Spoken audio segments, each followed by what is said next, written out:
un'ipotesi di gestione della fiera da parte di Interporto. Cosa c'è di vero, cosa si sa?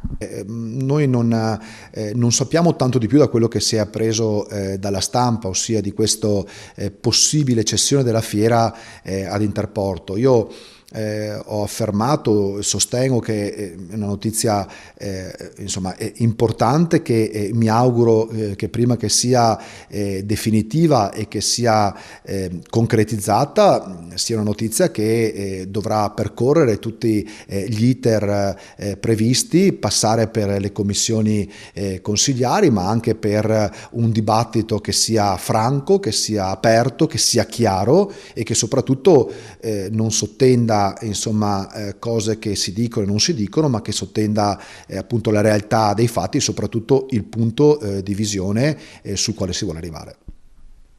E qual è la sua posizione?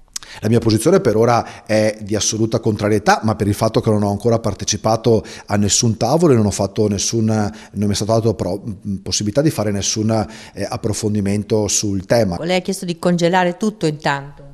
Sì, io vorrei congelare perché, ripeto, vorrei che fosse avviato un iter sul quale attorno al tavolo ci possiamo sedere in tanti, almeno insomma gli attori preposti, e preciso che la provincia è parte sicuramente in causa, anche se con delle quote minoritarie, ma insomma ha diritto di essere ascoltata. Nel frattempo 2 padiglioni sembra che se ne andranno già entro dicembre i bandi. Adesso anche su questo insomma vediamo, anche questa è una notizia che non è una notizia così secondaria, ma è un accadimento importante per il futuro della fiera e anche per il volto della nostra città. Che futuro dovrebbe avere la fiera secondo lei? Ma a me la fiera piace pensarla come una città all'interno della città, mi piace pensarla come uno spazio libero, uno spazio vivace, uno spazio che sia attrattivo, uno spazio che sia vincente. Ecco, oggi non so se queste sono ancora le caratteristiche che ha la fiera di Padova, ma io penso che sia nostro dovere studiare tutte le strategie importanti perché queste siano le vere caratteristiche e questo sia il futuro della fiera di Padova. La movida in fiera?